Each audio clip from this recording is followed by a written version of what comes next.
Today I'm here visiting with James Kirk Debrine, who's running for the office of U.S. State Senator. And I thank you for coming on here. Well, actually, U.S. Senate to Congress. Yes. It's not for Wyoming. It's to represent Wyoming in the U.S. Senate. Yes.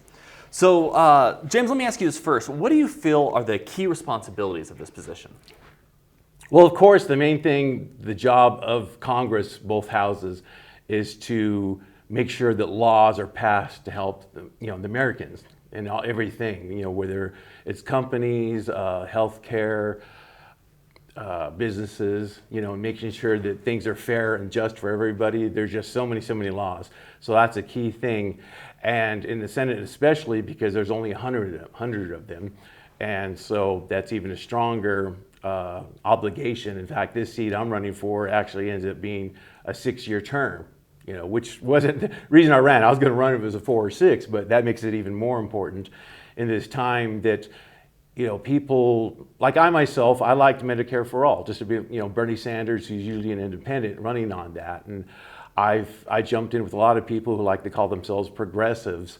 They were looking for things to benefit society in every single way, health care, prison reform,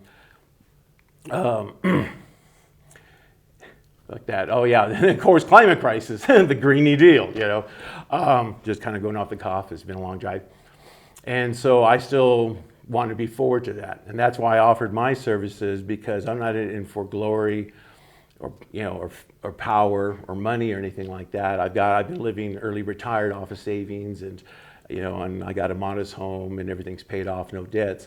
But because I have no family, because my wife died of a brain tumor that we discovered in the first year of marriage, so I have no kids. So my time is 100% available, and has been since last year even. In fact, what made me decide to do the run is when I heard Senator Enzi announce his retirement. I figured, well, there's no way I could beat somebody that people have been happy for 21 years. But when that had opened up, excuse me, just really driving, trying to hydrate. And so first thing I did is look around and say, well, is there anybody running the kind of progressive, And I found the first longest declared, Jana Ludwig. I even asked a person that was running for a seat in California via Twitter, and he found her for me. And there were just some things I wasn't too happy with, but I actually do believe that it's good for women to run. But over gender or race, the most important thing is being honest and capable and willing to put forth what's best for America, all American citizens, which is what a senator is. Of course, I have to, as this says, put Wyoming first. They're the first responsibility, but good laws passed should be good for everybody in all of America. So that was, and so you represent all of America, so I've gathered people on Facebook and Twitter and I've been hinting. You can go to my pinned tweet that says, well, you've been hearing, I've been talking about running way back in October 26th. And just the fact that it says you've been hearing about shows it goes past that. But again, knowing that, Bernie Sanders, Medicare for all, and there's other things, that he had a lot of opposition against him in that run is just common sense. I thought to myself, well, would I want to run, if he is stopped or dropped out or loses? But the progressives wanting to still get these things that are needed, even more so now that we have Corona. You throw that into the mix. Bernie Sanders was saying up to 50,000 people, Americans, have been dying because of, poor, overexpensive health care, which I know myself. I'm really retired, right? So I'm living my savings, but it takes nothing for a serious illness like cancer or heart disease to just wipe it out in a heartbeat. So James, you brought up the coronavirus, so it leads it to a question I had was, are you a fan of a 4th round of stimulus funds? And if so, how would you distribute that money?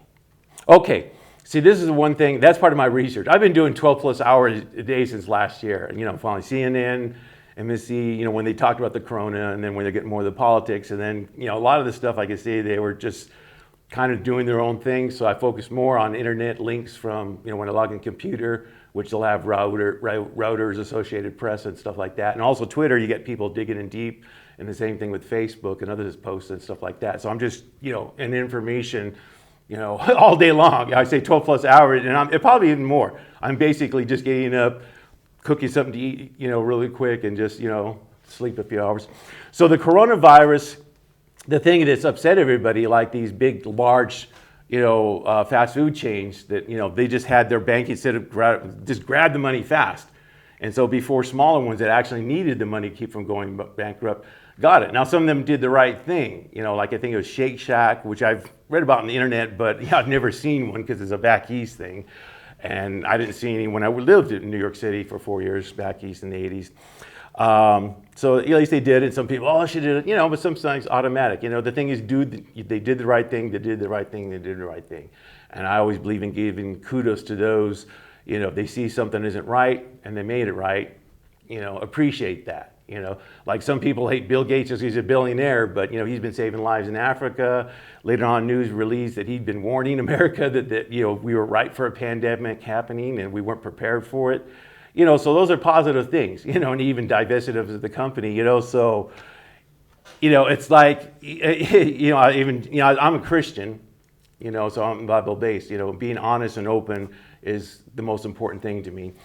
And so, like Jesus said, use your wealth to, gain riches with God, so, and people can change, so whether Bill Gates or getting his money, harm people, the thing is, at least he's trying to use it now. Versus we look at Amazon now and, it paid no taxes whatsoever, yet he's he's on the cusp of being a trillionaire now. And we look around and in all these years, we have no more Sears, we have no more Kmart, we have no Macy's, all these stores that were in Casper. I thought we'd be the last because I thought, well, we're like a hub city, all the small cities around. To get to a really large city, you got to go all the way down to near the Colorado border or out of the state. And so all these things kind of pin up. Even now, like they're saying, FedEx, I saw a commercial, they're making their little robot, so even delivery, which is what I was involved with, and then also now they're saying that because the charges, the FedEx and UPS are going to raise their rates and they might pass along to their customers, so things come back around, unfortunately, and people just look at the quick, I can get this fast and easy and cheap, and not thinking about the ramification of, like loss of jobs, and I expect too, McDonald's been talking about getting kiosks. Well, with the coronavirus affecting the safety, we know that's going to go farther, but what's going to happen? They're not going to need as many employees. The jobs are disappearing, so education is important because we need to keep on top of things by being technologically advanced, giving good, decent paying jobs that people, and they need the education to do with that. So that's key and tied with Corona. As far as the stimulus, yes, if we still need it, which I think we will, things are opening up really fast and I think people really, really need to be careful. But again, if I was elected, that's not until January 2021. So everything is, you have to see where you're at then. Like they were talking about this, not a vaccine, but an antiviral. They're working for another thing that might be, useful. But then I haven't heard of that for a couple of months, so maybe it didn't pan out, or maybe they're still working on it. So we just don't know. Obviously, if things kind of level out and we're okay, maybe a lesser stimulus or not. But the key thing is the workers need it. America is its citizens. From the very top, some of the very rich people, they just stow their money in Cayman Islands. Now that Switzerland is easier to kind of like find out what's going on, so they're on to the next thing. And so citizens got to come first. It's ridiculous. Like they're saying, oh, free testing, but we're not going to give a cure. Well, you've heard a person that has to have their job to put food in the thing and they can't afford it. So why get tested and then be ostracized and quarantined and forced away from everything when they can't pay to be cured? It's just the greed isn't even being logical. And so transparency, we have to have transparency. And if there's a need, you need it. I mean, the U.S. has been running on a deficit ever since we went off the gold standard. But countries like China, everything else, are very American. Why? Because again, what gives value to America is its citizens.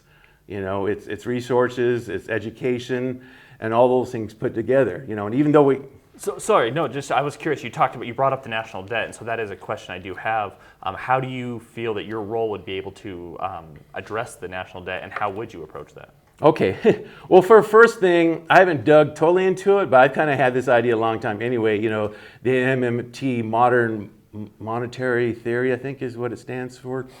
In other words, this whole idea, it's all data, really. And again, it's like, the country's still running fine, even they're putting out this money. And even the show I use an example to help people understand it is like we look at cryptocurrency, like Bitcoin, and then of course it got so valuable, people put the next one and stuff. It's based on nothing. It's like whoever starts it, they said, well, mine for this, like a video game, you're doing that, but it's supposed to have real life impacts. And, but who gets this money? Who started it out? And it goes up. It's a pyramid scheme, totally. With at least most pyramid schemes, they might even have a product, whether it's Amway or some type of, thing you get is just, you sell it for somebody else, and the persons at the bottom aren't really, for their time, aren't making that much money, but they're still doing a product or service or something that's real and can help them and help the people that they sell to, even if it ends up not being a very efficient way to make money. But this Bitcoin is nothing. And then you also hear about that, like North Korea and other countries that are under sanctions, because of how they treat the people, rather than go to war, they get around it by buying this Bitcoin, and then criminals too are using it because like that, so it's like, why is this still existing? But it's a good example of showing that money is just data.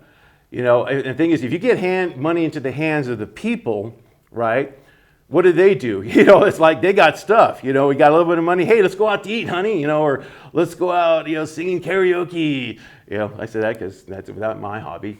In fact, I tease myself and say, well, if I did get elected, my nickname would probably be the singing senator. So, they're going to spend it, right? But when it goes up to the 1%, as like Bernie Sanders brought out, right, they just hoard it. It's like their whole lifestyle is who has the most toys is the one that wins. They have so much money that literally like thousands of years it would take before they could spend it all in a legitimate reason. You have I appreciate art, right? But it's just a painting. Does it really have to be worth millions and millions? And here in Wyoming, we don't, unless of course Jay-Z or, the one that bought the ranch out here, unless he actually really makes his residence here, which of course there's no, state income tax, so it's saving billions, but I think all his work is still gonna be California. But other than him, we don't have any billionaires living in Wyoming. We have millionaires, and there's a lot of ranches, of course have a lot of money passing through them, but they got a lot of expenses too, So they're not really what you call, quote, rich people. Just like me, I'm self-sufficient. I got everything covered, which is why I'm able to do that, but I'm no means rich, and I don't have the money to be able to just pour in to run this campaign. Either people will like what I'm about and who I am and see that I'm trying for them or not. And if they don't, I'll just go back to life of just, watching TV and, Netflix and stuff, look around again for a mate.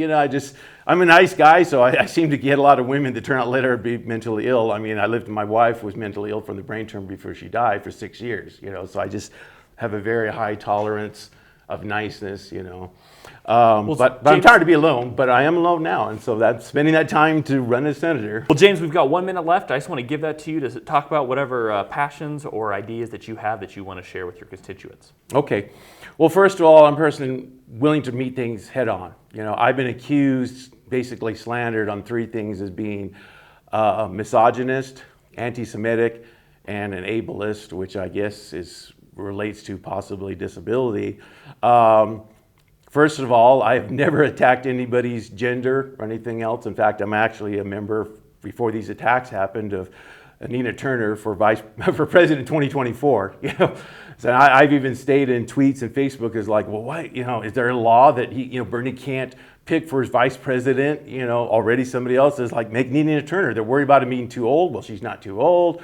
She's a woman of color, and a woman. So it's like, and she's fought hard for him, and she had political experience, so she's like the perfect one. She's refusing. So we're all wondering. I'm not the only one, but I am definitely not against women. I've never said anything attacking women for being women. And the second thing, anti-Semitic. Well, my brother-in-law is Jewish, of Jewish race. He married my sister when she was only 17, and now she's turning 64 this month. And they had to leave the country because there's no health care for her. So she was in Portugal looking to buy a house because property taxes in Georgia, where they retired, which were already high for the value of the houses, I guess have skyrocketed. And her husband is a Vietnam vet, also Jewish, And so he had good health insurance. And that's one thing is like, well, why don't vets, why don't their spouses and their children, like that, why don't they have health care? So there's just all these things that just makes no sense whatsoever. In fact, I even mentioned it to Joshua Wheeler. We were talking in a tweet on Facebook when we were watching AARP live streaming. They asked some candidates to watch it, so we did. About that, I said, I know your big thing, your project is to fix the VA, and I said, I hope you do that, explaining to him my situation, my sister, whether they come back or not. But, they had to leave the country, and that's pretty sad for a Vietnam vet having to be an expat for that. So yeah, it wasn't that. What it was, I actually called the candidate, Marav Ben David, on the phone, just wanted to get some review things. I have no problem talking to other people, and sometimes you look at, well, somebody's stronger, if it looks like I wasn't going to win, which one is the best candidate for the Senate? So, there's a lot of stuff their websites just don't view. So I'd asked her, I said, well, how Jewish are you? And she said, well, I believe in Yom Kippur to atone for any accidental sins I might have done anybody, but I don't actually believe in a divine being or God. And I said, you don't believe in God? No, so it's like, but she lists Jewish faith. And faith kind of implies a belief in something that you can't see, that there is a divine God. And so I don't like it when people, if they're running for the position and they're purposely doing things where Wyomingites, are being misled. Same thing. I mean, if you look up there, religious percentage of Wyoming is like only 26% consider themselves not religious. That doesn't even mean they're not believing God; they just don't follow religion. Yet Yana on the video with a friend of mine, I've done some interviews, said that she just laughed, oh, Wyomingites aren't religious. And I find that basically a lie. I don't believe that whatsoever. If anything, I bet if I looked up, which I haven't had time, that I checked all the states, Wyoming's probably the most religious. I mean, I lived in KC. They had a bumper sticker that said 2 bars, 5 churches, and 1 hooker. And of course, the hooker was a total joke. Because, we're the wild, wild west, right? So they can be religious, but at the same time kind of be rowdy. And, and literally it is. They hauled in a log cabin church behind my house in KC, and there was another one over here. So there was at least 2 churches. And I think there were more in a town that was only 249 people when I moved there. So it's like, well, if they're not religious, how are these churches being supported, So that's a couple of things I brought out, and so the Wyoming Democrats turned on me and they said all these stuff, but it doesn't even fit the tweet that I did. Yeah, it was a little harsh, but even the President of the United States, Donald Trump, gets pretty direct in what he feels. Now, a lot of people say that's not true, but if you look at the facts, you can see mine are based on truth. And even then, I talked about all 5 candidates. I actually respect Kenneth Krasner and Rex Wild. But they've run many, many times, so they're like a joke. And even, Yana kind of, oh yeah, these 2 guys, And so I wrote, well, they're joke candidates, but I'm talking about the view that everybody else has them. I actually respect what they're trying for, even though they haven't been successful after many runs for governor and other offices. So, but I talked to everybody. So there's no misogyny. I mean, I didn't say any genders. I wasn't specifically, I mentioned each thing. There's even a Rex Wild, he comes in on his website, he says, I will work day and night. But, he's a vice president of a corporation that has a lot of his family name on it. He says he has a young child and another one on the way. Well, how can you do that? I am the guy that literally is working day and night, because I don't have family like that. I don't have a job, or anything else. I am working day and night in this time of Corona with the internet, which I do have a powerful custom-made desktop computer I use. I know how to type, so I use a keyboard and a large monitor, and I'll have multiple tabs. I got Spectrum cable, so I have 110 MPS speed. I mean, it all makes it actually really good. I'm not happy at Corona at all because I've been researching before, but it actually makes me one of the candidates that's pretty strong to deal with things in this time of Corona. Well, thank you, James, for coming. I appreciate it. Thanks for taking the time. Thank you very much. Thanks.